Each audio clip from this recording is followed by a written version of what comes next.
Derivatives trading involves substantial risk of loss and is not suitable for all investors. Past performance is not necessarily indicative of future results. All right, guys. Well, here we are waiting for the FOMC. I was kind of waiting for the liquidity to pull before I started the stream, but it has not pulled yet. Do you see? Do you see? It's still there. Well, I mean, 1,000. But they haven't really pulled, so maybe they're only going to do the 5 minutes before. Sometimes I've seen them pull 30 minutes before, you know? To make sure... Oh, by the way, we aren't going to have the robot for you guys, unfortunately. I'm sorry. But, you know, we already used it all up, so... And when I look at, you know, like the volume and everything since we were streaming... mostly long. It looks like it's mostly long. So we'll see. Let's see. I'm gonna come in here and get into the control room. Change the title here.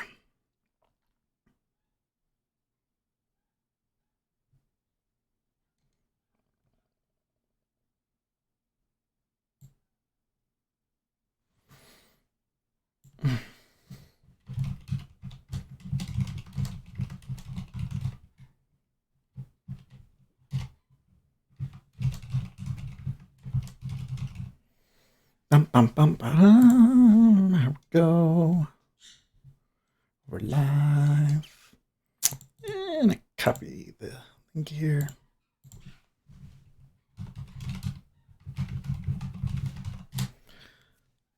There we go. Oh yeah, I wanted to watch the full analytics here today too. Should be fun.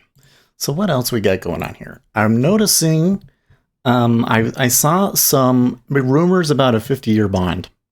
That would be amazing. Please, I would love that. U.S. Treasury is considering a 50-year bond for the first time as it warns of year-end repo fireworks.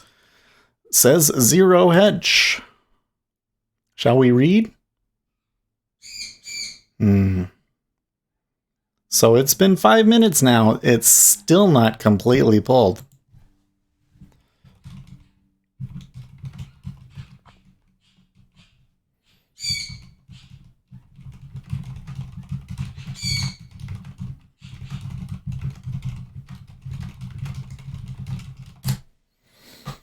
Why is there a 300 lot at 15.5? That's a great question.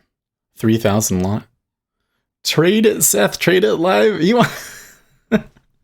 You know what, Uzi? You just want me to blow my account here live. Is what you really is. That's what would make you happy, isn't it?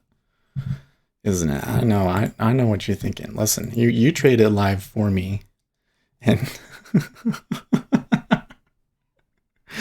no. Well, you know what? If there's some ricochet after effects and stuff, and I feel like we have a good understanding of what's going on, I might try and catch a few ticks, but probably not. I don't know. The thing here is that I don't know if this market is taking it. I don't know if the market is expecting a big move. It seems like everything is positioned right for a big move, but they're not pulling like that. They're super afraid of it. You know what I mean? And I don't think that I could try and put like a stop order to get in with. That would be, because where would you take it to? I don't know. We could totally get to 130 if they say something like incredibly dovish. But I digress. We should probably close. Okay, so there's the 2-minute warning. My birds are unhappy. He's like, why did you close the door? Range in ZB is still 1,187.50. If it explodes up, that'll be the biggest single session range in quite a while. Yeah, you're right. No, you're right. I mean, let's get in here. 1024. In the 10-year, though, it's not that big. They're certainly trading it in the 30. But that's the thing. That's why I find this suggestion that they're talking about a 50-year bond. I hope that they ask them that in the press conference. Okay, now they're definitely pulling here. Sometimes when it comes in there, they're only putting like a dozen up, but there's still a couple of hundreds out there. That guy at 15.5 never got filled, did he? So yeah, but I do have sim orders out there. Oh, look at the micro futures going wild. If I had to guess, I would have to say stop limit right here. Okay. Nope. They moved down. Initial move down. Pretty ugly. Down.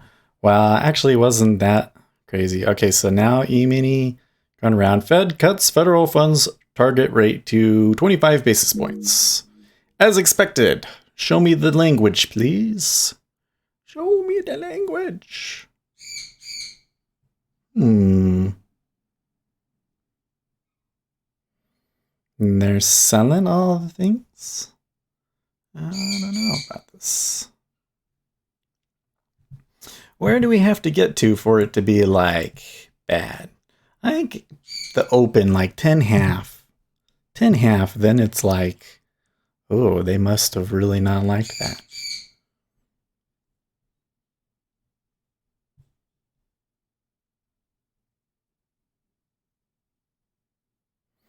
So liquidity's still not there, but there was a stack just now. Oh, that's not what I wanted. Where is it? There it is. Okay. And it is on the bid. But it's so far away.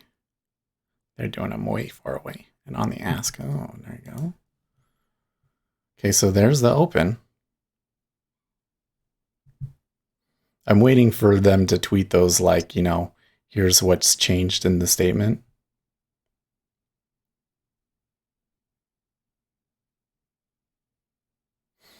Come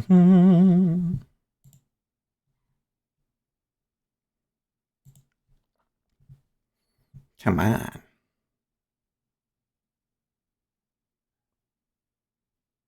Wow, so Digital Shot took that short? Wow, very nice.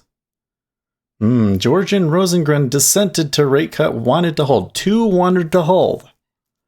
Okay.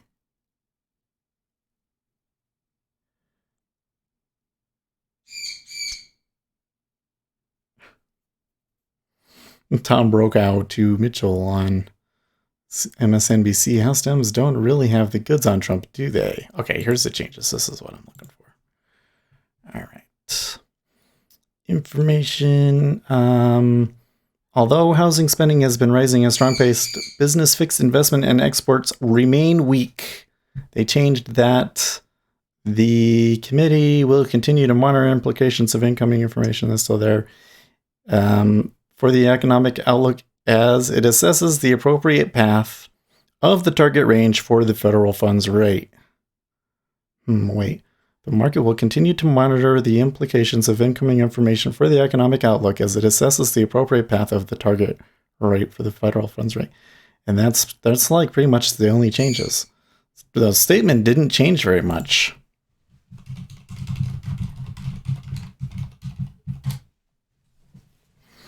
Equities look soft, but they're kind of bouncing back out. I'm not seeing enough liquidity for me to trade it, to feel very confident trading it at least.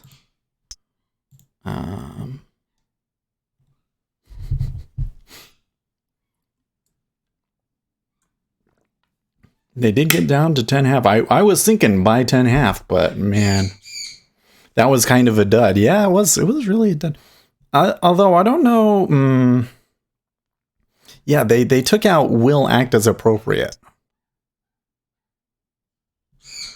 So that to me suggests that, you know, coincides with this idea that they're doing a mid-cycle adjustment and that the mid-cycle adjustment has happened and now they're waiting to see if a further action is appropriate. but they feel like they've already acted the way that they think that they're supposed to, and now it's looking forward to what's beyond that. Well, I wish I had bought the open. That's okay. You know what? I don't wish that I had bought the open, because really they're only stacking like 300s on there.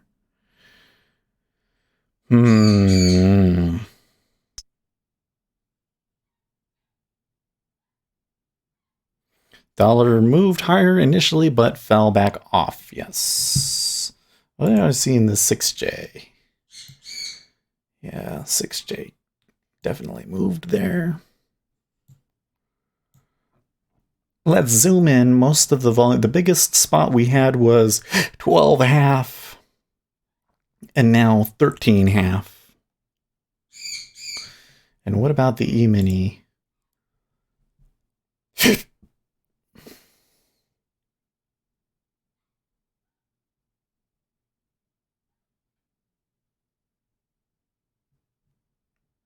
The E-mini kind of stuck here at 30.2975 on the upside.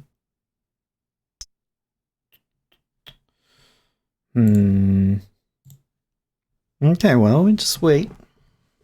Be patient. Maybe it'll give us a good trade or not. I don't know. I also shorted 16 before the new small size because of the big buy order at 15.5, which then pulled. It looks so sketchy to me that they made me short a second ahead of the order. I don't know if this was good, but it did make money. An alligator says he's flat. What did he do? Oh, he went long 18.5.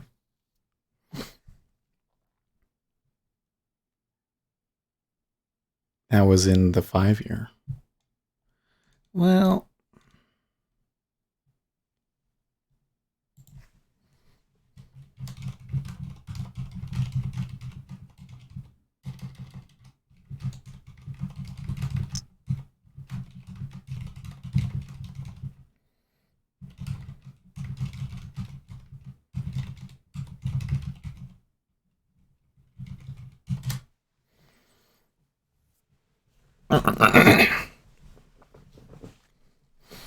okay, so what am I seeing? There's a little bit of a vacuum above us.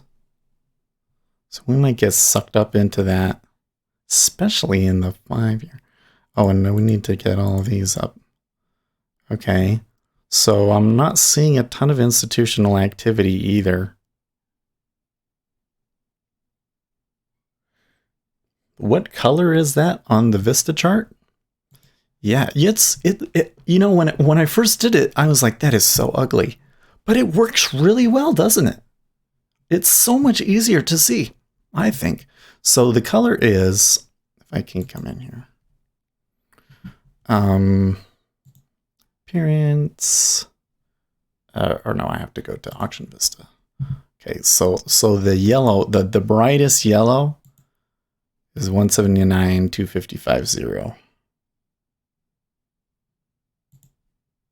Or FF B3FF00. So B3 on the blue or whatever. But it's supposed to be like a bright greenish yellow, and that is the color that your eye is most sensitive to. So it should that bright yellow should really stick out like a sore thumb to you. Okay, so I'm not seeing them.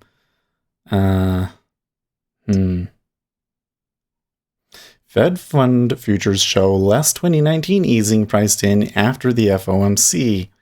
Yeah, I'd have to say that what they're doing kind of suggests to me a little bit more hawkish, but they didn't really change the statement itself. I don't know. All of this movement back to the open price and everything, it's probably, that probably doesn't matter. But Powell's going to be speaking here, right? And that's when I think things could get crazy.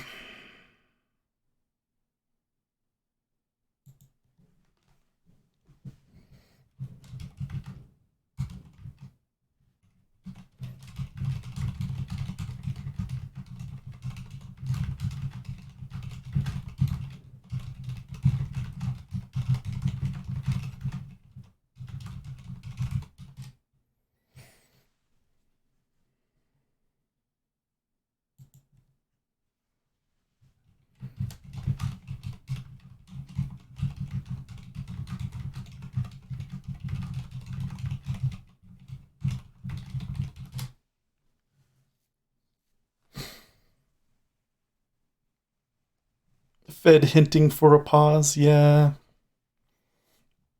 I mean, I don't think that they're going to raise rates. There's no reason to raise rates. There's no inflation. So it's just kind of like, hey, the current rate is great. Hope so, Alligator says. On if there's going to be further movement. I think he really wanted another trade there. I postponed my meeting till tomorrow only to mess up another Treasury trade. Catching yes, right, saved me. I'm sorry, dude. I don't know. Like in my opinion, or not my opinion. I don't want to say my opinion because I think that in my opinion, it's totally like a great opportunity. You should just trade the heck out of it. But in my experience, when there's less than 1,000 on the DOM, you're a little, it's not like you don't have edge in those areas. It's just that the risk reward, the amount of risk that you have to take on any one single trade is a little bit too much. That's kind of my take on it. You're risking like a whole month's worth of trading, you know? You can just get freak moves out of nowhere. Well, they are selling a little bit.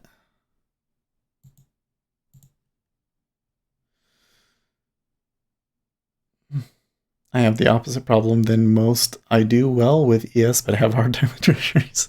Yeah. You know, you have gotten a couple of really good index trades that you've told us about, haven't you?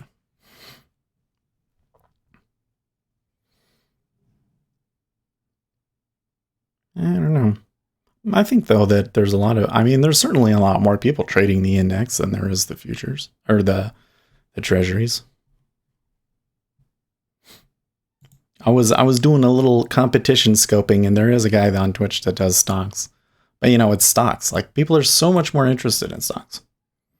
And I can actually see it kind of works a little bit better for the life. Because with this one, we're kind of like, okay, well, there's this number. It's super in-depth. I don't blame most people not going to care, you know, how many thousand traded into a specific price like we do, right? I mean, there's edge to it. And so, of course, it's worth it. But for entertainment value, is there a lot of entertainment value in it? There's not really, is there? But when you get into like stocks, you can just go in and, you know, oh, what do you think about this stock? You can just talk about individual stocks all day. People ask you about this stock and that stock. You can just make stuff up about whether you like it or not. I used to day trade stocks and got some nice ones, but a lot of study time. Oh yeah, you got to study a lot. I don't get how people will like day trade or try and scalp stocks. That doesn't make any sense to me because you're getting in and on an instrument that you know nothing about. You get in on a piece of news and you think, you know, that piece of news could be totally bogus. Like this thing with Chile, right? When this thing with Chile came out, I think we all kind of realized that like, this doesn't actually matter. And so it reversed. It did. You know, with would you be able to do that when a piece of news about an individual stock comes out and creates a momentum move that you're going to jump on? You know?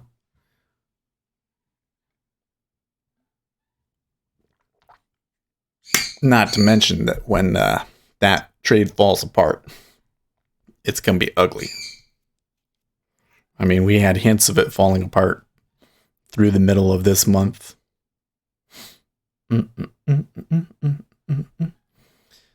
Zero Hedge says, as expected, Bullard did not dissent, asking for a bigger rate cut. This means that Kashkari gets a major boost in his plans for a soft Fed coup.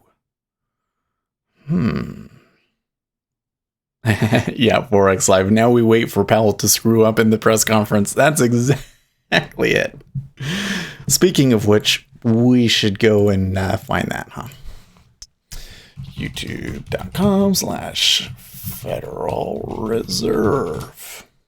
Do they have it up? Do they have the pretty music? I see it says live.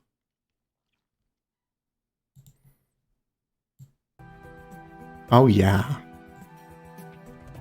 That's okay. I don't know. That one doesn't really speak finance to me. This is like what I would expect to hear in like some sort of fantasy RPG or something. I don't know if I'm completely feeling the the vibe from this song. Where should I put this? Is that okay? I mean, it's hiding the ES. I don't know if you guys really care, but we do like to see that ES. I could like put it on transparency. Yeah, you can kind of see.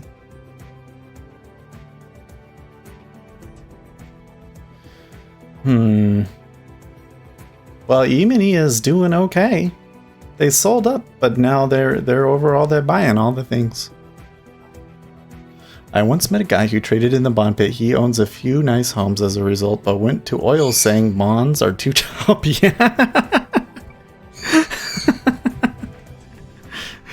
Oil's not choppy, huh? You know what though, if you're a good trader and you have the money to trade oil, there's certainly opportunity there, isn't there?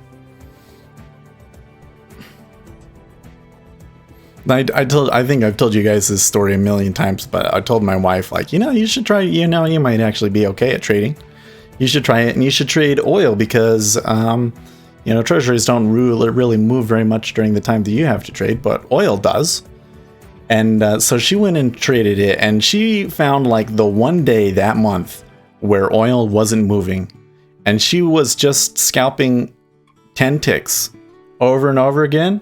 And she made like over $1,000 on Sim doing that. I could not believe it. It was just like, and I looked at it and I was like, And the funny thing was, she didn't even understand how to set the stop orders and all that sort of stuff. She was just saying, well, it's kind of down here, so I'm going to buy it now. And now it's kind of up here, so I'm going to sell it. And it was like the one day. It was pretty good. She probably would be a better trader than me. The results from people who have no understanding is actually interesting. Well, yeah, because you get to see like the naive approach to the market, right? My wife did really good goofing around on Sim too. Yeah, it is interesting. Yeah, and that's the thing where I told her, I was like, yes, that was like the one day where that would work. Put your wife on a live account. If I could get her to do the E-mini, if I could get her to do micro futures, but she, I don't know, maybe someday. Their minds aren't polluted with years of retail drivel. Oh, that's such a good point.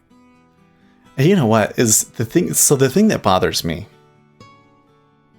I'm a little jealous of you guys because, you can come in and you got somebody to listen to and talk and like, have a relationship and be friends. And of course, being this streamer is awesome.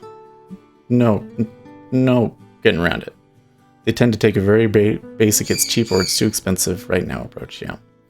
Listen, being the streamer and having all these guys talking to you is just so amazing, incredible thing. Even though we get like 10, 20 people, that's more than enough and it's great. You guys are awesome. Okay. But I'm a little bit jealous of you too, because I'll be like at work and I'll be like, I'm kind of bored. I kind of wish that, I could watch this stream that I was really into and the guy would talk to me and things like that, And any time that I ever kind of go searching out there for that sort of a thing, I can't find it. So then I'll go find YouTube channels that are kind of related to trading. And the stuff that they're talking about drives me crazy. Man, like especially the stock traders, because they're like, oh, look at this chart, and it came back, and that's some big resistance, and somebody better buy it again, or it's going to drop down. And I'm like, well, you can't know that because you can't see the order flow. You can't see if there was like an iceberg there, or if they just didn't want to take it, and when it bounced up, how strongly it did it. How can you say that? You're just. No way. You can't know. I mean, I know there's chart patterns, but geez. And then, I don't know. It's kind of funny. It's just not my thing, I guess. And anytime that's like a Twitch, because I'll go and I'll look through just chatting on Twitch. There are some really unintelligent people on just chatting in Twitch. There's some entertaining people too, but there's some people that I just can't. I'm too serious, guys. I need to loosen up and joke around a bit more, be a bit more interesting. I must be a glutton for punishment because I've watched more than 10,000 videos on trading. Oh, yeah.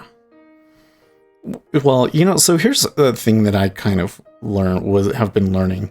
So I was working with, you know, with Matt Z from Optimus Futures, writing the article, and he was saying you have to be really careful about when you say, when you make any kind of claim of profitability, if that makes. So like, you can't come in and say this trade has a historical probability of 80% and things like that. Because even if you're saying, well, it's a historical probability and things like that, you're kind of opening yourself up to somebody saying, well, they told me that I should buy it.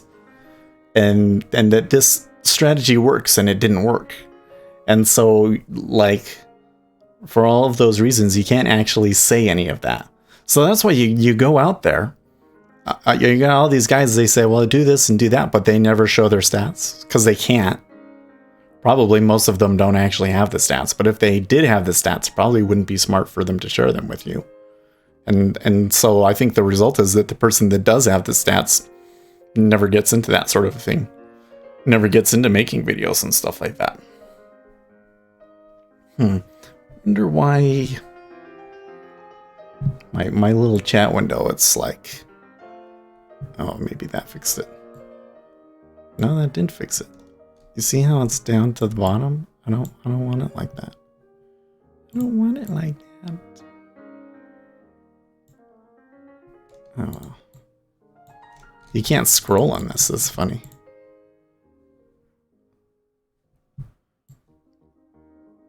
I wish we had, I'm sorry we don't have the robot, but there's only enough requests on it for 2 hours. Don't worry, I spent 2 years learning how to program NQL4 indicators and spent an additional year half torturing 4 points of data looking for a holy grail. So tell me, what was kind of the thing that you felt was kind of a turning point for you where you felt like you weren't spinning your wheels anymore? So I don't want to say like what made you profitable, because remember with that discussion the other day where I was saying we have this foolish idea of like what long-term profitability is. But there still can be like that point at which you say, you know, like this was the one thing where I wasn't wasting my time anymore, at least. You know, I wasn't just spinning my wheels. Live action says for me it was market profile. Uzi says the same. It's a good point. You know, and I don't know. I don't know, because I've read the market profile books, but backtesting market profile specific strategies is kind of hard. I really like this having these charts over here, though. For the longest time, I didn't have a footprint chart. I had my own footprint chart, and I broke it, and then I didn't care anymore. But being able to see for that 15-minute period, you know, they traded there at 13.5 and there was 5,000 that bought into it, is something that really makes a difference. I coded on indicator after indicator, then clapped on a market profile indicator for NT4 before there was one at all, and digging into that, reading the books and whatnot pulled me in. I got you. I'm gonna try closing this and like reopening it. Hopefully it will scroll down to the bottom when I reopen it.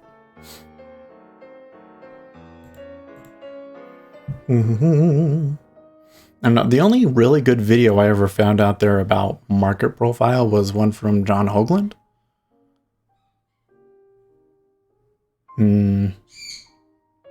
After that, I spun my wheels a bit in FX and almost said screw it because Forex has none of the data the books mentioned. Then moving to futures was like the turning point. Yeah. I don't know, man. I don't understand why more would-be day traders don't try futures. Well, I need to make another video back because I made one video about why you shouldn't trade Forex. And that one did okay, but that was kind of before we had like the better, better presentation. My birds are like yapping like crazy. I think that I should go let them out here before the FOMC, and then I'll put them in the cage. So I'll be right back.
Okay. Taking less of a technical approach to trading and more of a transactional approach was also an aha for me. So what does that mean? Does that mean it's less of a, I'm looking for a specific chart pattern that I want to take every time, and more of a, let's look at what other people are doing and I'm going to base my decision off of that sort of a thing? Put the ES chart up over the ZN chart, fill the screen. It should have a horizontal appearance. 2 naked bar charts. You will find easier trades. Like when they're coinciding turns with them? I've tried doing that before, but let's see here. What would be the best way to do this? Probably make a new chart, actually. Let's move this over here, by the way. Yeah, I couldn't take that approach with FX because that market is basically fighting World War II with a pea shooter, but it was easier to put it into visualization with futures. Yeah. Totally. Well, I think that some of my favorite trades are the ones where, like, you're watching the DOM and you see something happen, and it's always something kind of different. But you know that, like, okay, that was a person taking a trade there, and then almost immediately you can see it do something else, and you're like, well, whoever just did that just got screwed. Those are great trades. I saw 2 prop traders trading oil doing it, and I copied it, and it helped a lot. I really don't get how people trade without the level 2. And being able to see what are those market buys and market sells and all that stuff. Like, just a chart and like volume, that makes no sense. It makes no sense to me at all. Like, I remember looking at stock charts when I worked for Goldman and saying, well, okay, I can see it's down here and I can see there's a lot of volume, but how was that happening? Were they trying to sell it or buy it? Why did so much happen there in that spot, and how did it actually go down? And I could never tell. You could never tell, and so it had all these spots where it was like, well, something's going to happen, but I don't know what.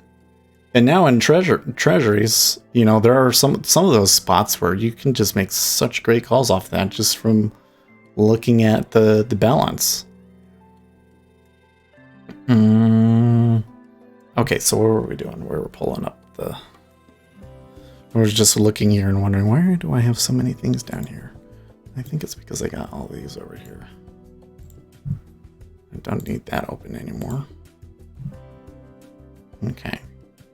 Of course, you have your order book up, but you can do it without volume, just practice, but it will come to you. Yeah, I think what you're saying, though, is that if you put them all up there, that you might get a better idea of the flow. So here's ZN, and then here's ES. And I'll do a 1 minute.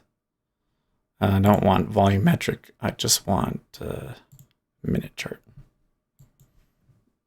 1 minute chart like that.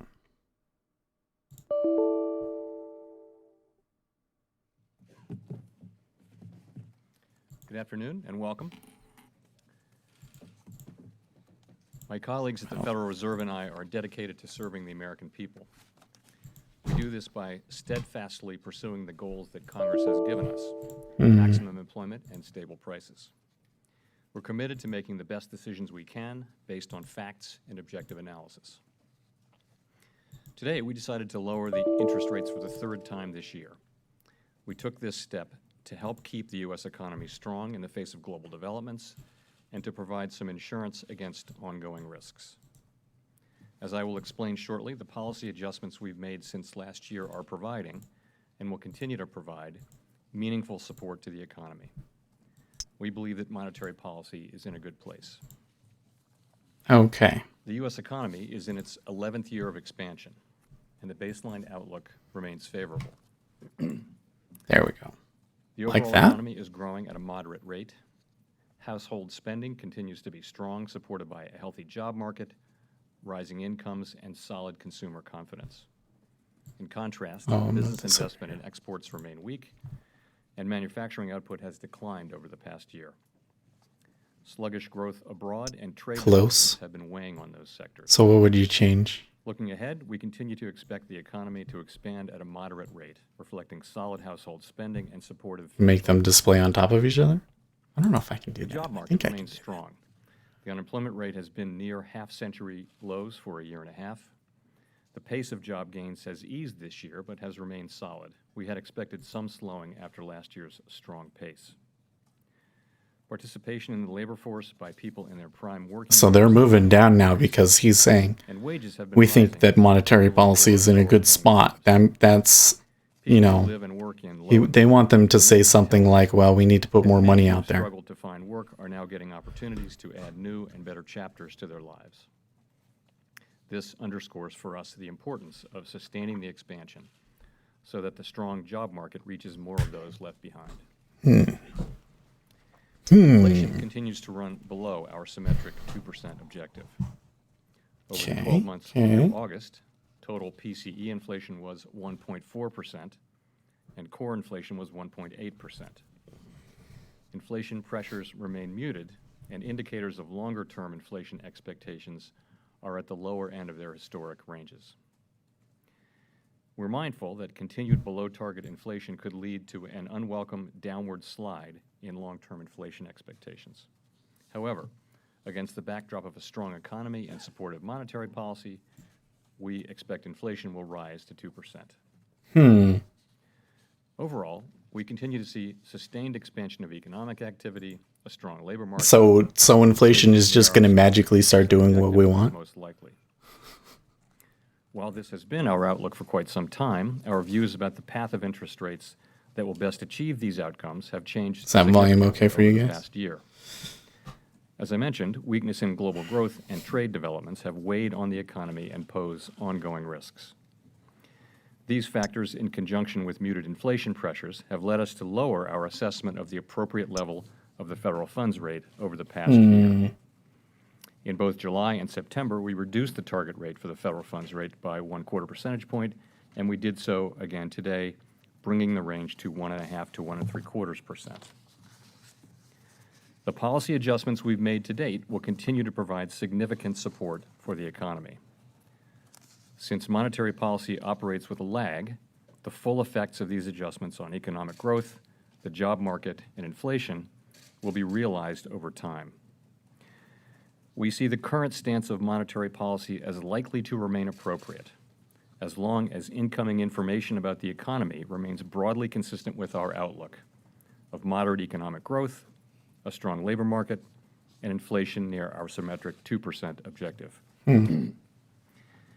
We believe monetary policy is in a good place to achieve these outcomes.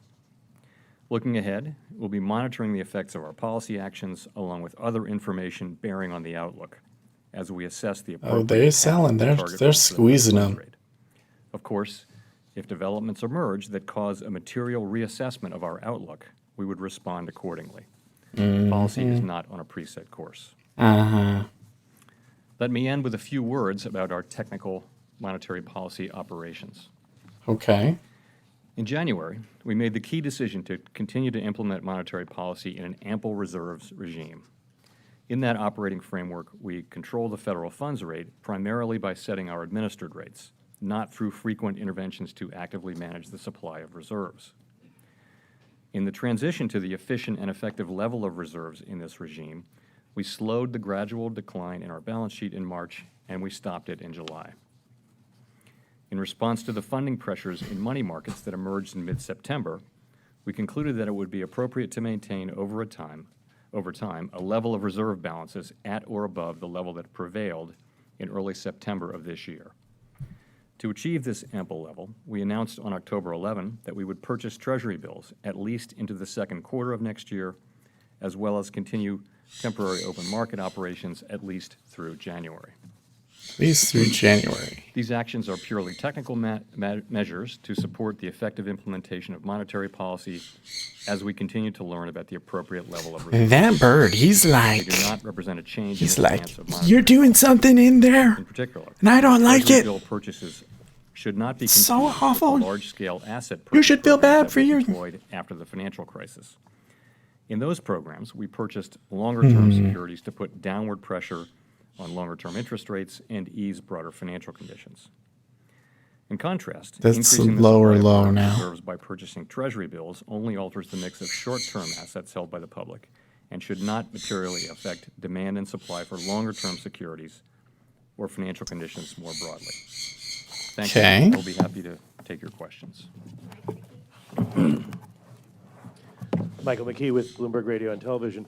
So I guess the question is this it? Do you consider rates to be accommodative enough now to achieve your goal of sustaining the expansion? And as far as Global Wall Street's primary question, what kind of change in the economy would cause you to reassess? Some sort of significant deterioration in what? So what we've said, They're like all to like repeat, is poised that to we see throw the a current fit. stance of policy as likely to remain appropriate as long as incoming information about the economy remains broadly consistent with our outlook. And we say that really because both of the performance of the economy and the Yeah, stance you know, of there's a lot of things about Thinkorswim that are performance really of the well done. economy, has been, particularly the household sector, has been strong, has been It's not resilient. perfect for Low futures, but unemployment, attractive levels of job creation, wages moving up, labor force participation moving up, household confidence, and solid gains in many measures of consumer spending. The manufacturing sector, particularly manufacturing and also investment and exports, have been weaker, but overall we've seen moderate growth, a strong labor market, inflation moving up. We see the outlook as for more of the same. We also see the risks to the outlook as perhaps having moved in a positive direction over the course of this intermeeting period, although some things remain to be seen. start with So that's the 15 economy. minutes. Turning and to then- policy, we've Well, I moved like the stance of the- policy over the course of years This is great. to a more accommodative stance. And after the cuts at the last three meetings, the federal funds We're rate gonna is now close raised this, though, so I have a little 1.5 bit to more. 1.75%. We feel that policy is well positioned to support the outlook that I described. So you ask what it would take, to move, and as I mentioned, we're going to be watching all factors, and if developments emerge that cause a material reassessment of our outlook, we would respond accordingly. But that's what it would take, a material reassessment of our outlook. Political. I closed it. I get what you're saying now. Okay, so there they turned. We'll be looking at a full range of data about the economy and about the risks to the risks to the outlook. And That was an give you a ugly sense of move, what our outlook folks. is. It's for moderate growth, a strong labor market, and inflation near our 2% objective. If something happens to cause us to materially reassess that outlook, that's what would cause us to change our views on the appropriate stance of policy. Heather? Most boring answer ever. Hi, Heather Long from the Washington Post. You just said that the risks to the outlook are moving in a positive direction. I'm wondering That's if true. you could specify, is that on trade or are there other matters? This morning, we Brexit. obviously learned that we've now had 2 quarters of contracting business investment, which would seem to be moving the outlook in the other direction. So in terms of risks, what I was referring to there, the principal risks that we've been monitoring have been really slowing global growth and trade policy developments, as well as muted inflation pressure. So I was really referring there to trade developments. We have It's not a lot of liquidity there, though. phase one 7.5 on the way potential back. agreement What's China, with that? which, if signed and put into effect, could have the effect of reducing trade tensions and reducing uncertainty, and that would bode well, we think, for business confidence and perhaps activity over time. So that has the potential for being an improvement in the risk picture. Brexit, I would say as well, it appears that the risk of a no-deal Brexit seems to have materially declined. I think on both situations, there's plenty of risk left, but I'd have to say that the risks seem to have See you later, Izzy.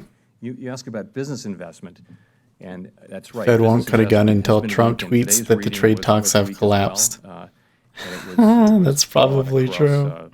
Across equipment. Says Zero Hedge. She's like, hey, Donald, you know what to do. All parts of business fixed investment were weak. That's consistent with what we've seen, but that's the economy we've had this year. What we've had is an economy where the consumer is really driving growth, and personal consumption expenditures were almost 3% in this quarter, in this first reading for the quarter. So overall, we see the economy as having been resilient to the winds that have been blowing this year. This works for me, but it's difficult Can I to just follow teach. up quickly? I mean, Tried there's to this with the concern that I seasoned sometimes professional trader. I hear guess it's a that personal screen with time thing. business- It's my only advice. Businesses have cut investment, and are they going to turn around and cut employment? Sort of if they continue to be concerned. Can you give a sense of how the committee is thinking through Why that you're possibility? saying Yes, so that is a risk. That's a risk. me that open we've it been back up monitoring, again, but 'cause we now don't see it we're not. yet. We don't see rising initial claims or layoffs or anything like that. But the risk you mentioned of the weakness in the manufacturing and export and business investment parts of the economy getting into the consumer side of the economy, we really don't see that. What we continue to see is good job creation. Unemployment has declined again, and the household survey is now at a 50-year low, has been at very close to 50-year lows for 18 months now. So it's a very positive. The consumer-facing companies that we talk to in our vast network of contacts report that consumers are doing well and are focused on the good job market and rising incomes, and that's their principal focus. So that is the thing that's pushing the economy forward, and it doesn't seem to have been affected so far. You're saying by do it like that. weakness in the other areas.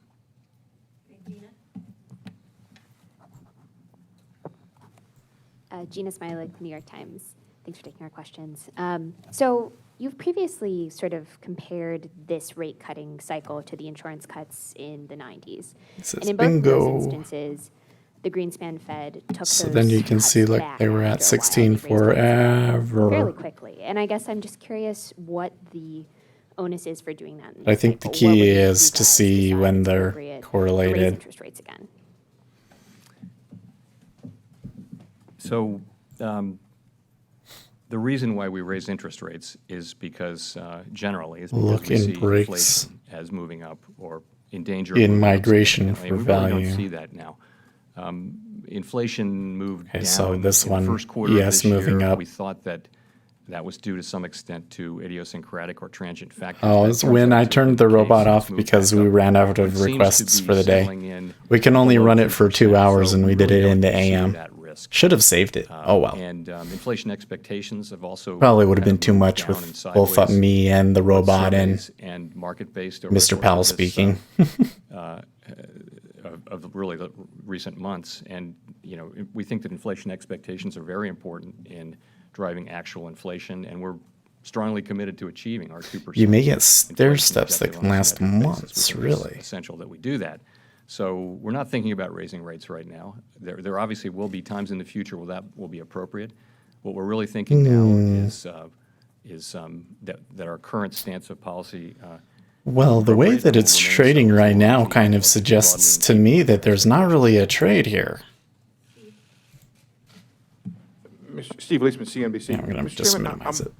Not to make light of it, but I'm a little bit, I don't know if you can help me out with the appropriate. There's a understanding of the vacuum word above appropriate us. here. So the statement says Hold on. that the committee is going to monitor the implications of incoming information for the outlook as it assesses the appropriate path of the target range. That tells me you could go either way. You came in and you used the word appropriate, that the current rate is likely to remain appropriate, which means you're on hold. So how do I walk away from this, and what should we walk away from this believing of what appropriate means? Are you on hold and need to be proved wrong that you should remain on hold, or is it really you could go either way here? Thank you. So we think that the current stance of policy is likely to remain appropriate, as long as incoming information about the economy is broadly consistent with our outlook, which is a positive Cousins one Friend of does security moderate for one of the economic largest growth, fund managers in the world, strong and this labor is how market, they and trade. inflation moving Yeah. close to 2%. That's what I we're think saying you went about for that. giving We also say, the of course, reminder. if developments emerge that cause a material So what's gonna happen here? reassessment of that outlook, we would respond accordingly. So that's really how we're thinking about it. I can't point to one data point or one thing that would change our minds. It would be a reassessment of, a material reassessment of our overall outlook, which is what I described. Sorry, just to follow. Why isn't the phrase likely to remain appropriate in the statement if that's the sense of the committee? Well, there's a lot of, practice and science and history in terms of how much you put in the actual post-meeting statement as opposed to what we say in the press conference statement. It's a, it's a judgment call. I'm saying it now, so. But they took it out. They took the phrase out. Why did they take it out if it doesn't matter? And inflation expectations as unwelcome. You said that inflation I'm not expectations buying are that. very important. What, if anything, would the committee be prepared to do to address this slide in inflation expectations if it continued? So, as I mentioned, we do think that inflation expectations they're quite essential, quite central in our framework. Do they have to pay for more for extra characters in their statements? At a level that's consistent with our symmetric 2% inflation goal. We think that we need to conduct policy in a way that supports that outcome. That's what we're doing now. We're also, This as part little of thing our right here is a little review, concerning to me. looking at potential innovations, changes to the way we think about things. changes What's to the with that? framework that would lead us, that would be more supportive of achieving inflation on a 2%, on a symmetric 2% basis over time. That's at the very heart of what we're doing in the review. It's too early to be announcing decisions. We haven't made them yet, but we're in the middle of thinking about ways that we can make that symmetric 2% inflation objective more credible by achieving symmetric 2% inflation. And it comes down to using your policy Check tools something to here. achieve 2% inflation. And that is the thing that must happen for credibility in this area. So we're committed to doing that. Do you think that review might be announced to the public? So we're in the middle. We're really quite in the middle of it now. And my thinking is still that it will run into the middle of next year. These changes to monetary policy frameworks they don't happen really quickly, let's say. Inflation targeting took many years to evolve. I don't think we'll take many years here. I think we'll wrap it up around the middle of next year would be my guess. I have some confidence in that. Edward Lawrence with Fox Business. Thank you, Mr. Chairman, for taking this. So how big of a change then to monetary policy would there be if you get some of that uncertainty cleared up, specifically the Phase 1 China trade deal finished and USMCA ratified? How big of a change could that be to the monetary policy as it stands here? And could we see rate cuts next year? Or rate hikes next year, I'm sorry. Rate hikes for next year. Yeah, because I've heard the argument that trade's causing the uncertainty is keeping the prices low.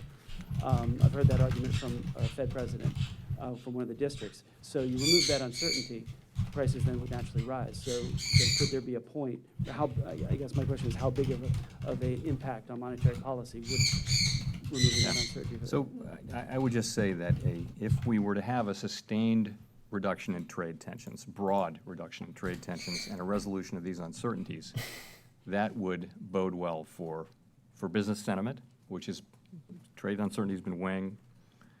on Imagine business the sentiment, looks in the our room if judgment and the judgment this of went the online and we hear analysts. Sun Conyers chirping And away. ultimately, it could affect activity. I wouldn't expect. We need to make that some the more Fed's video. I wanted, confidence would be I don't know. immediate or. We'll make some, I'll try and make some would be videos with the immediate birds. We'll effects see if they on economic activity. cooperate. I think it would take some time after. They're kind of been uncooperative here. recent, Okay, so you things, see, but I do think it would be quite positive. we moved up. We Come back got to the pulled question into of the inflation. vacuum. It's really about inflation. And now what do you And, see?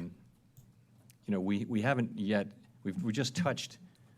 Now they're 2% leaving a little core bit of a inflation, vacuum here too. one measure, just touched it for a few months, and then we've fallen back. So I think we would need to see a really significant move up in inflation that's persistent before we even consider raising rates to address inflation concerns. Okay. So that move up, it does make sense given what he was saying. The other thing you've talked about in this review is the gains that a super high-pressure labor market have, particularly for the communities that you're talking about. You mentioned it just now when you were talking. If that's something that you're identifying and that's something that the Fed is learning more about this year, why not continue to push those gains, particularly for people who are reentering the labor force? Well, I think we're doing that. I mean, I think we're keeping. I think we've made very substantial adjustments to policy over the course of this year, if you think about it. We entered the year expecting some further rate increases. We went to patient.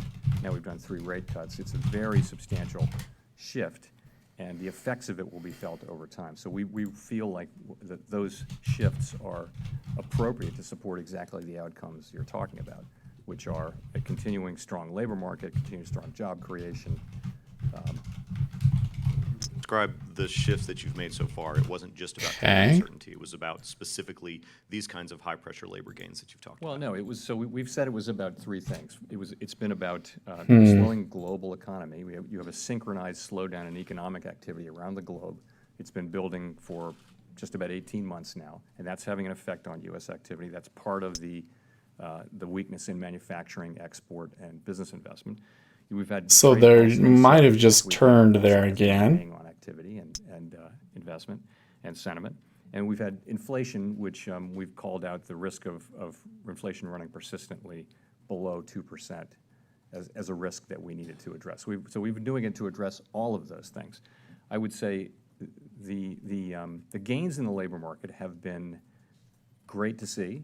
It's particularly the fact that people at the lower end of wages have been getting most of the Roll your benefit charts of back constant and think, wage where gains in would the you last couple trade of and years. where That's a would great you thing. close this simple You know, method from and you our will Fed see you're right Listens most of the events that time? we've been hearing from Someone have to women initiate, working so in how moderate would they use communities that volume if they are this the is the best labor initiator? market they've seen in their lifetime, things like Talking that. about this And- thing. And by the way, that there's still so many people who are Probably would want to get in still not there. in the labor market yet, and that there's Think just you a wanna lot take it more short good that here? can be done there. At the same time, we have to think about the whole economy. And, but yes, those gains are very positive. hold We don't call on. them out. They are a reason for us to want to extend the expansion, and that's something we're committed to doing. Victoria?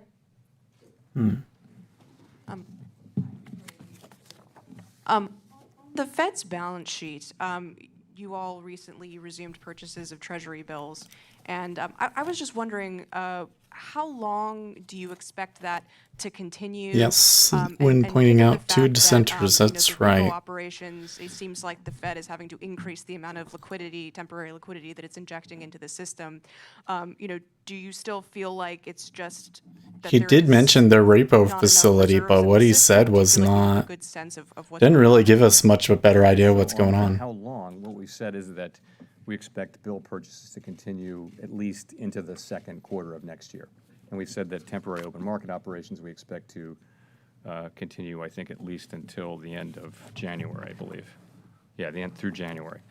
In terms of the causes, so Helping there's a those lot stops of causing forensic unwinding work and going pressure on in by your us and by trade. market Volume is participants too and slow. all kinds of analysts. And Yeah. you know, one thing is that we think. Well, we need I'm not reserves seeing anything to that match up seems the to level- indicate the that big minimum guys level are of taking reserves that you can anything have, here. I think that it's just during the little various guys. fluctuations that you see with reserves is something like 1.45 trillion or a little higher, and that's the level in early September. So we're going to be adding reserves to get back to that place. That's one thing. There are also, it may be, one thing that was surprising about the episode was that liquidity didn't seem to flow as one might have expected. We had surveyed the banks carefully about what was their lowest comfortable level of reserves. And many banks that were well above that level did not take that excess cash and invest it in the repo market at much higher rates. They didn't do that. And so the question is why, and are there things that we can do that adjustments that we could make that would allow liquidity to flow more easily in the system without in any way sacrificing safety and soundness or financial stability. So we're looking at those. Those are not things that can happen, that can really address the situation in the short term, but those are a range of things that we're looking at as well. Okay. Howard Schneider with Reuters, and thanks for the questions. I wonder if you could give us a little more texture on sort of what the strongest or most important case is for feeling that you've now taken out adequate insurance. Is it the response you're seeing in housing and other parts of the economy, arguably to the cuts made so far? Is it the fact that the risk environment out there globally has shifted a bit and abated a bit? Or is it something different, in the financial markets, the fact that the yield curve has righted itself, et cetera? Honestly, it's really there isn't any one factor. It's really the whole range of economic data, and also what we see as about our stance of policy, which we believe is the appropriate stance. It's really both of those things. Again, if you look at the performance of the economy through this, the consumer sector has been quite resilient. Witness today's GDP report. And it's just, again, all the things I went through earlier suggest that that's... I just feel an earthquake. We know that the manufacturing, investment, trade, export sector has been weak. That I don't feel to anything, but I can overall see my than screen is shaking. That is showing moderate growth. And Maybe I that's think just that me today's kicking the setting now monitor. At 1.5 to Yeah, 1.75%. That is, we believe, an accommodative level and a level that will support search Twitter. the outlook that we have. Really, this is kind of a one-legged recovery, that unless you get some impetus from other things, exports, investment, that it's going to weaken further at some point? We don't see any evidence of that. What we see I don't see anything. What we see is that the consumer Might have had a small earthquake. I don't know. low initial claims. It's all. Do you get earthquakes very often up there? Yeah, we're like right on a fault. Someday there's going to be an earthquake in Utah. It's going to be very, very nasty. More accommodative monetary. But who knows if it'll ever happen. Consumer activity. But we're on a fault and we could have a bad earthquake. Like San Francisco earthquake type of disaster. 0.2, I think, this quarter. And you're seeing retail sales. The retail sales number, the PCE number, as I mentioned in today's release, was 2.9%. So that's good. And I think more broadly, monetary policy is also supporting household spending and home buying by keeping the labor market strong, keeping workers' incomes rising, and keeping consumer confidence at high levels, where it currently is.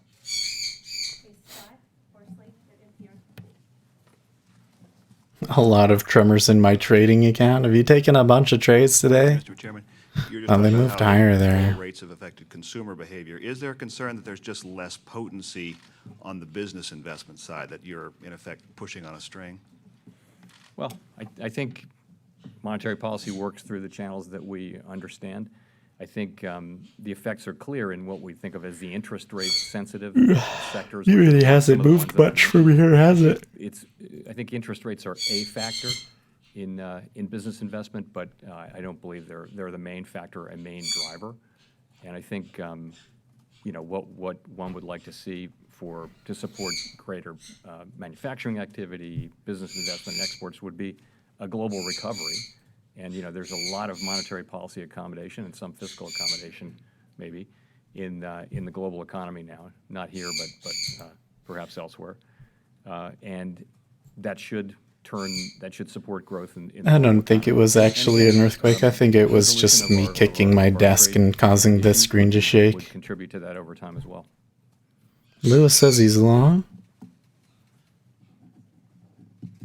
Thank you. Chris Rugaber at Associated Press. You mentioned Fed Listens a couple of times and what you've heard from people there about how it's benefited disadvantaged or lower income workers, the hot job market we have. Has the Fed thought about institutionalizing something like Fed Listens and maybe taking in some of this input from people that you don't always hear from? Things like the Beige Book focus on business. Why is it all?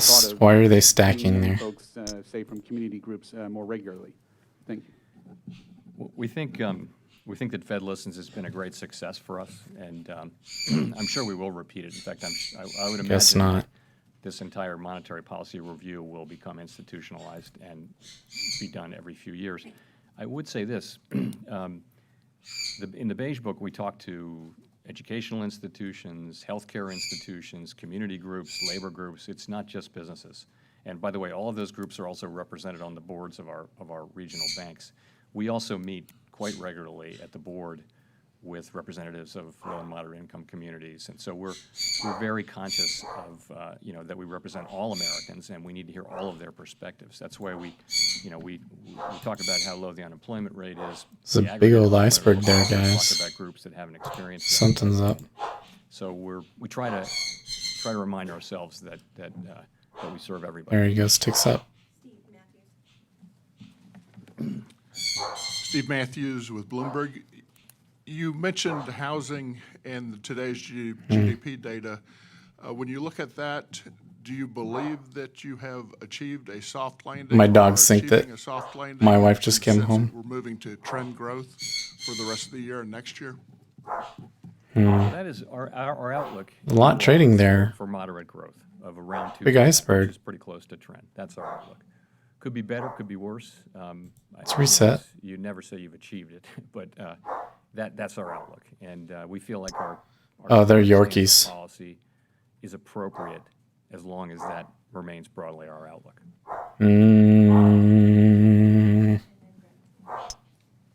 Okay, uptick. CNN. Chair Powell, setting aside market expectations for today's rate cut, obviously 97% sort of expected that this would happen today. Can you tell us a little bit more about the rationale behind moving at this particular meeting as opposed to waiting 6 weeks and cutting in December? And if there was any discussion about that around the table? Thanks. Another uptick. I think Are they going to go for the high now? this seems to be the right movement. You can see that we had our usual range of perspectives, range of views, but in the end, we had a strong vote in favor of this action. I strongly believe it's the right action. I strongly believe The Yorkies think they are much bigger than they are. Have been the right things. Terriers and Furts, yeah, they're. And The Terriers would try and kill them for sure. They think that anything that's smaller than them should be killed, essentially. Thank you. Greg Robb from MarketWatch. Chairman Powell, it seems that the differences all across the country, that there different regions are reacting differently to China trade, and some regions are much weaker than others. There's this urban versus rural divide. Well, 3 ticks is about what I think we should expect from a signal like that, but it's I just kind of wonder, it was kind of a really weird aberration that we saw. Obviously, we can't raise interest rates someplace and lower them other places. But we're very conscious. The first thing to know is to understand that and we've called that out. As It might take a little bit for them to make a new high. Monetary policy reports to Congress, the sort of rural-urban E-mini sure looks good. disparities. In, Good on you guys that it took that long. And all kinds of things in health outcomes. It's a big and growing. Have you asked them about how the economy will be affected? They haven't asked them that yet. The tools They've asked them that like every meeting, haven't they? that are important to our economy that we may have. That's like that. I always want to slap the reporter that asks that. Like, come on, we're here for a serious discussion about the economy. You ask dumb questions. You know what's going to happen, though. Sorry, could I follow? Quick, sorry. So are you So asking that's quite a bit Congress to going do into now, 18 or now. Will you ask them to do something down the road? I'm not asking Congress to do anything right now. I sometimes have noted that it would be appropriate. I put it this way. We do what we do, which is we're assigned a job, which is maximum employment and stable prices. we do financial stability, we do bank regulation. The U.S. economy faces significant longer-term challenges around potential growth, around labor force participation, around disparities of income and wealth, around all kinds of things. And those are issues for Congress. They're not issues for us. But if you really want the U.S. economy to be all it can be and raise the potential growth rate of the United States, you need proper monetary policy. But really, it isn't monetary policy. Really, it's fiscal policy that supports, inclusive growth.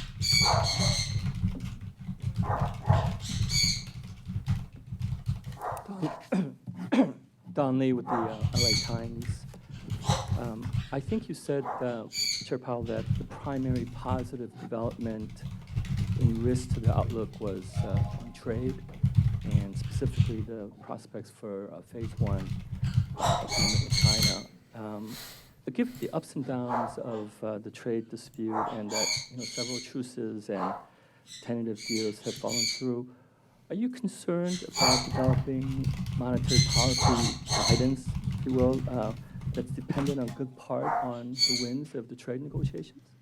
Yeah, I know that's not how I would characterize it. I noted that it may be that there's been progress there toward away from, Okay, now they're trading into 18.5. And it seems like there's the makings of a possible settlement there. I didn't say we're baking that in or anything. But Funny thing yesterday, usually after you close the room, next videos are trader related, but when Ace and me were talking about Trump, all of the next videos changed to politics. Really? Just as I would say that the situation, I wonder if the algorithms know what you guys are talking about. To resolution.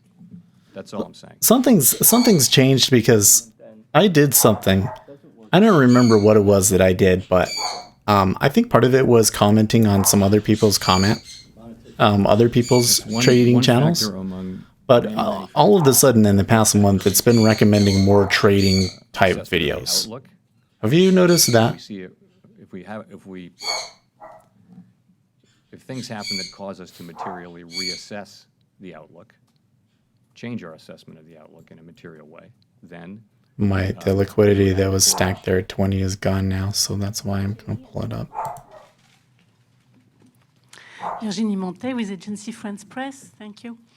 The Fed has pointed out many times in the past the rising inequality over those past decades and how that could be a factor behind us, and how that So 19.5 might be stubborn. Growth. In light of the recent outcome of the strike at General Motors, do you see the union having a role to play, helping to raise lower and middle incomes and promoting more shared growth on the long run? So not for us to say what the appropriate labor arrangements will be. I will just say on the General Motors strike, it's likely to. That sucks. They come back and read all that quickly. This quarter, that's likely to come back maybe over the first half of next year, and I think it's good to see it settle. But I'm not going to comment on what the appropriate labor arrangements are. Your feed from YouTube tracks what you do and who you watch. I clear my history and data to get new stuff fed to me. Yeah, it definitely does that. But what he's suggesting is that it changes recommendations based off of what you say during a live stream. Thank you, Chairman. Wondering if you would categorize the current stance of monetary. Feels like our feed is deceive in their analytics track and target your interests and then send more of that. For some reason, MSNBC and Fox, once in my feed, send me only their videos so I clear my history. We're now 2 years removed from. Well, this up move has been solid. If you took the buy down there, then holy crap, good for you. So, given your mention of fiscal policy and the role it plays in supporting long-term growth, is it fair to say that the Tax Cuts and Jobs Act worked the way it was supposed to? Thanks. He's putting Mr. Powell in a jam there because he has to say that it worked for the Republicans to be happy. So, if you look at where the federal funds rate is trading, it should be in the middle or maybe the lower half of the range of 150 to 175. Friend went through an ugly divorce and gave his house away on Marco Island. He was sick watching prices skyrocket. I postponed reading insert till set tomorrow. Somewhat accommodative policy. Oh, there is a lot there at 20. There's a range of plausible estimates of what the neutral. Are they following chat rooms? I know bots keep track of language, and if I follow channels, see who they recommend, and the NSA tracks words and language. But YouTube, I need to go. Yeah, I don't know. Nonetheless, that seems. I also think that they have robots that listen to what I say. An inappropriate stance, given the situation we're in with continuing downside risks. Because if I swear, it's that video is less popular. I bet you that this morning's video is not going to do quite as well. Because when that big old news move came in, I was like, oh my gosh. Okay, cool. Well, they didn't trade 2,000 there. Seems like there's more in it. High level of risky corporate debt. So as rates get lower in the Kind of wish I had taken that one on live, but you know. Financial stability risks and reach for yield. So we monitor financial stability risks very carefully all of the time. It's what we do since the financial crisis, as I've mentioned before. Currently, we don't see large increases. This long. Marco Island is pretty. I'm sorry, your friend's going through a divorce. That's why you wanted the boys. A lady was in the house. We've seen yeah. Before the crisis happened. So we have a 4-part framework I'll quickly mention. The first is leverage in the financial system, which is low by historical standards. The second is funding risk, which is the risk of runnable funding, and that risk is also quite low for banks, but also for the non-banking financial sector. The way that this is moving is not some high asset prices, but not completely makes sense to me. We don't see bubbles and that kind of thing. I saw the order flow, but I don't understand the trade. Which is leverage in the non-financial sector, and that's households. Are they saying households again? We don't see leverage. We see them actually. Is this like betting against the Fed again? Is this like, well, he says that, but he's going to be wrong, and then they're going to have to lower again? In the aggregate, the household sector is in a very good place. Did you watch some? I got that recommended to me. Is that? I'll have to check that out now that you mentioned something about it. Is that the one that says like the surveillance state is based on lies? Yeah. So that's what I would say. But corporate debt is one part of a larger part of our framework, and it is something that we're paying quite a bit of attention to. And it's kind of suggesting to me that they might be close to finished. Shared national credit exams, and we've been monitoring it carefully and taking appropriate action.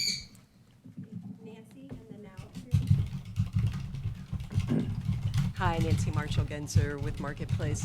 Have the problems in the repo market led you look into whether the liquidity and capital requirements for banks are too high? Is that something that the Fed might review? So I think the most important basic thing is to get the level of reserves back up so that move up and down with some volatility. We don't want them to move below the level they were at in the beginning of September, which is, again, between 1.45 and 1.5 trillion. That's the main thing. That's the first thing, and we're on a path. 20 half. So I'm looking here on my chart. And also our single prints to 21. In addition to that, we're looking at it's a big, complicated marketplace, and there was one of the surprises, as I mentioned, was that banks that had told us that their lowest comfortable level of reserves was here, they were well above that, and yet they didn't deploy that liquidity when there seemed to be great opportunities to do that. It didn't happen. So 5 years still has room, 25 and a quarter. Careful analysis of that. You ask, would we lower capital or liquidity requirements because of this? I don't think so. I don't think that's where this goes. I think. How are your quads today after the ladder reps? I went reading about those, and they are rough stuff. You will be jacked below those words usually. A common thing. Yeah. A common thing for banks to have. I'm sore, man. You know what? It really hit my quads, but it hit my hamstrings and my butt too. It'll be fun. I wonder, what are we doing for our workout today? Let's go look. Move more freely and be more liquid, if you will. And those are things we would do, but only if we can do it without compromising safety or soundness or financial stability.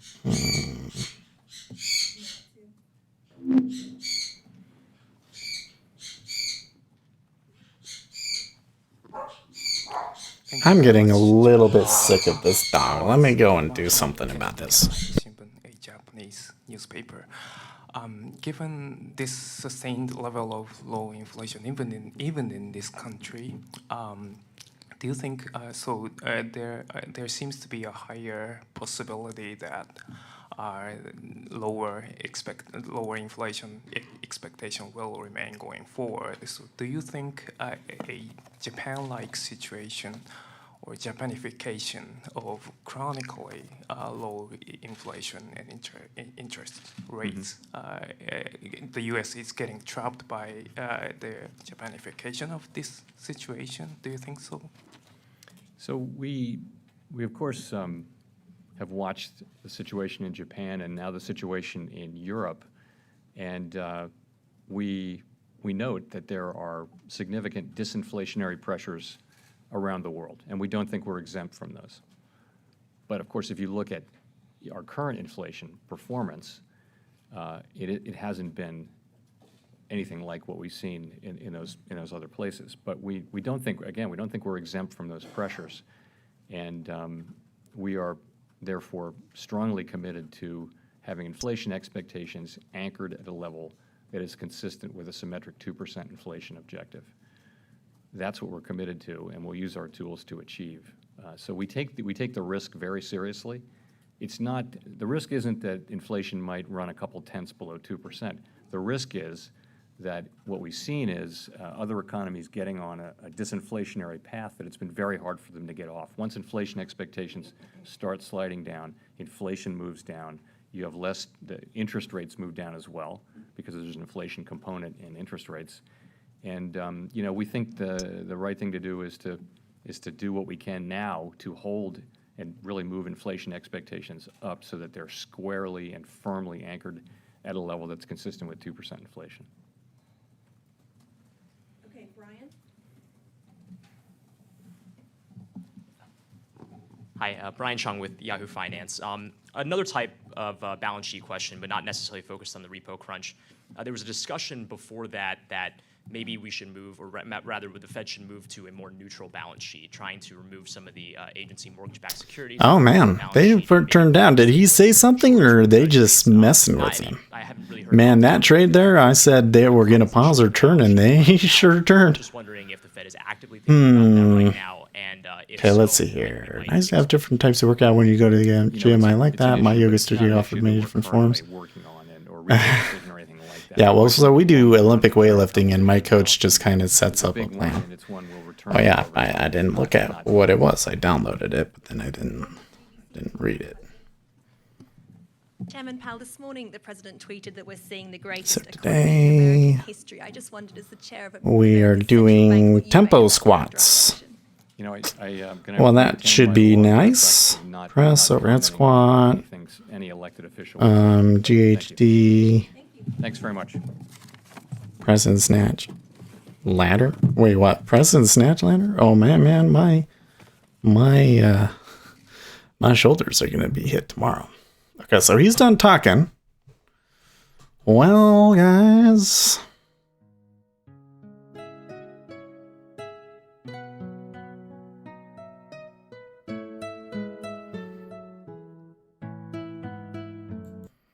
Okay, so Steve Leishman is tweeting here. Fed Chair Jay Powell is a little hawkish in saying that the current funds rate is likely to remain appropriate, but he's being massively dovish in saying that you'd need a significant move up in inflation before the Fed would consider raising rates. That makes a lot of sense to me.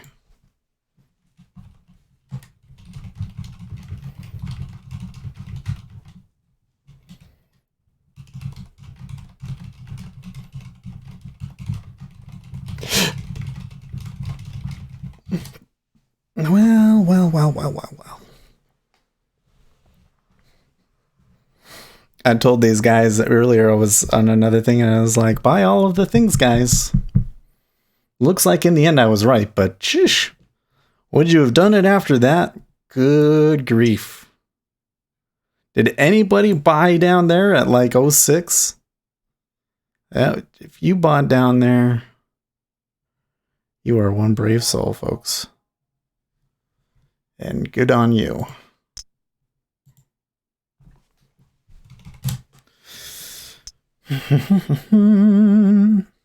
Okay, well, I'll give it another 10 minutes. And then I've got to get going, get back to work. That was a good trade. I wish I had taken it. And you know what, though? I don't take live trades when he's talking. I don't take live trades when he's talking. So I don't think that I really could have taken him live, but it was still a really good signal in trade. Well, look, they're doing something there in 19. That might be, that's a little sketchy. You might want to, I don't trust that one.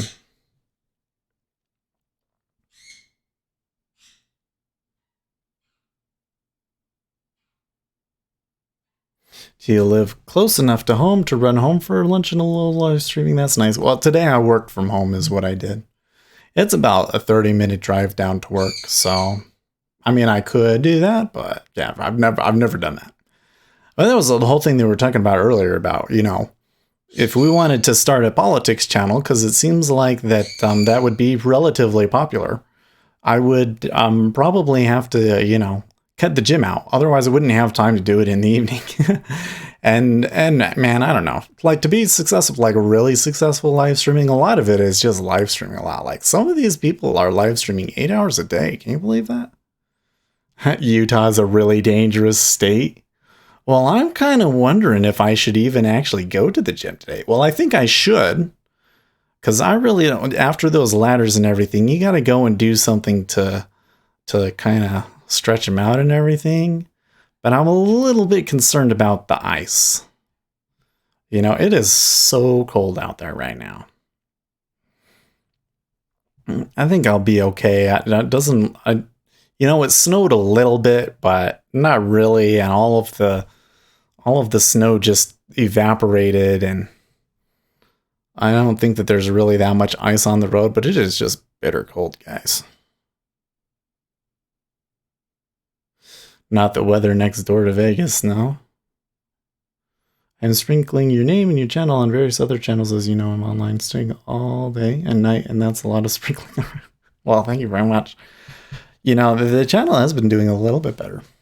But, you know, this is kind of the thing is that, you know, I think the kind of person that would enjoy this channel, it's a very, very specific niche. It's even like not all traders would necessarily be into what we're doing, because a lot of traders, they watch it and they're like, well, this is too complicated for me, or they just don't understand it, or they feel bad because they think like, well, I still think that my thing that I'm doing in stocks works, or whatever it is, and so they're not interested, you know?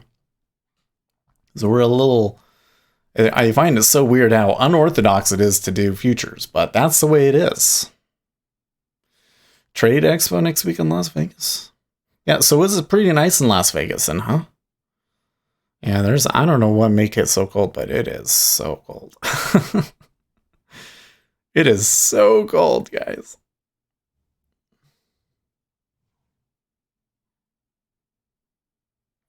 You will attract nice people who want to engage in a quiet conversation, make good money, and talk about good money with others. Yeah, I think so. Just allow this to grow organically and easy peasy. Yeah, I think so. I mean, the thing is I kind of always will look at it. I'll be like, oh my gosh. I mean, I think this is what everybody does when they're on YouTube and they're going through. It's like, you know what? I'm feeling pretty good. You know, I got like 100 viewers a day on almost every video now. Like, that's, I think, a super amazing achievement that that many people watch. And they watch on replay too. Well, that was kind of a little bit too aggressive of a step there at 20.5. And then you go and you look at these other guys' channels and you go, oh man, Warrior Trading, they have like, you know, 100,000 subscribers, like 100 times the subscribers. So how come I don't have that many subscribers? He started his channel after me. I believe he did, if I recall correctly. How come I don't have as many views? Am I doing something wrong? But then it's like, no, I don't think that it is. I think it's just, you know, we're a little bit of a quieter niche thing. So, okay.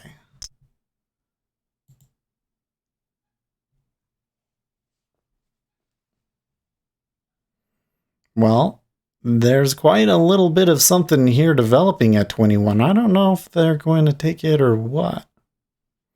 Here's the thing. So they're saying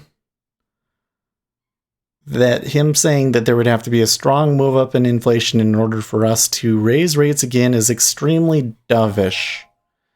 Okay, cool. But how do you price that? Does that mean that they should be, well, I suppose that we could get back into this range where we had that ton of volume, huh? You know, like the 129.29 area? Maybe that's what they should be looking for. But I mean, it's a big, big move up. It's a big, big move up.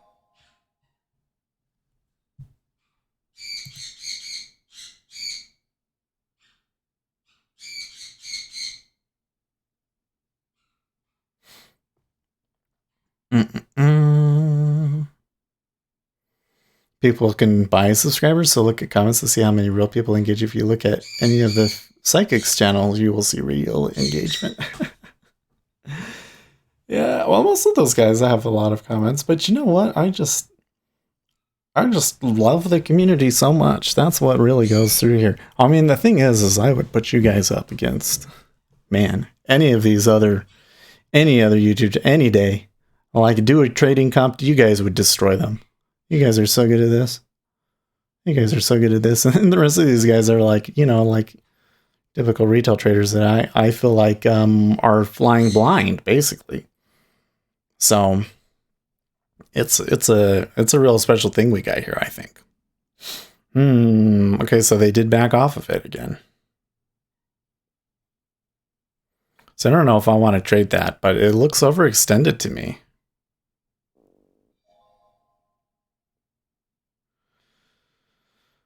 The last push was merged by Josh in September. We're having a discussion about who owns the repository at work. And I'm sitting here like, I can't believe that we're changing this again. Okay, well, we're going to give it to the bottom of the hour. I think that they're going to that they're going to back off from this.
Jordan has... why am I reading? You guys can't even see that. What were we saying? I wonder if you know any young men who could function for you as an intern, someone who has IT skills and can do the work that an admin does for Boss DJ and online talent. Yeah, well, I don't know if we really need, because we got the robot now, right? That was the whole point of the robot, was to read the tweets out and be the intern. and I think that that's working out pretty well. Can do spread your name around, and there are a few dozen reminder tasks that you simply don't have time for that would grow the channel while making the channel eventually let you stay home. Yeah, I was talking to my, because here's the thing is my wife, you know, she's pregnant right now, of course, and she's a flight attendant. And when you fly, man, she swells up so much. And when you're pregnant, you swell up anyways, right? So she's pretty unhappy with her work situation right now. She's actually thinking about taking medical leave because it's pretty bad. So if she did take medical leave, that would be a little bit of a hit to the income. I think that we can hustle our way around it, and we had a lot of space in our budget anyways, so I think it should be okay. But I was thinking like, well, you know, she's not going to do her own thing. Maybe I can get her to do a couple of things for the channel. You know, like maybe have her edit some summary videos, you know, take the best moments out and show them so that it's a little bit more consumer friendly. Uncomfortable. She's very uncomfortable. I understand that. Do not tell her that I ran 3 weeks late. 3 weeks. No, she's always been right on time. I keep telling her, you need to be careful because there's a high probability that it'll be early, that the baby will be early because I was early, but I'm being told that doesn't matter. That the father, that whether the father was born early doesn't matter. But I was born early. So they pushed through and then they kind of turned again. I don't know if it's going to be like the full-on reversal, but whatever. Okay, well, I better get going, guys. So I will see you guys tomorrow. Overall, pretty good session. We got a good winner in there. Probably could have gone way more than that, but good winner. Good signal. I really liked that signal. I'm going to go back and watch that one because that was a really weird thing that I've never seen before that we caught.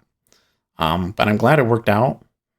And you know, even though we didn't take it live, but we did take a live trade and we did make money today, earlier. And there might be some really good opportunity tomorrow. I mean, if the market is going back into buy all of the things mode again, then hey, I think it's game on. So, yeah. So, I'll see you guys tomorrow. Stay profitable, friends.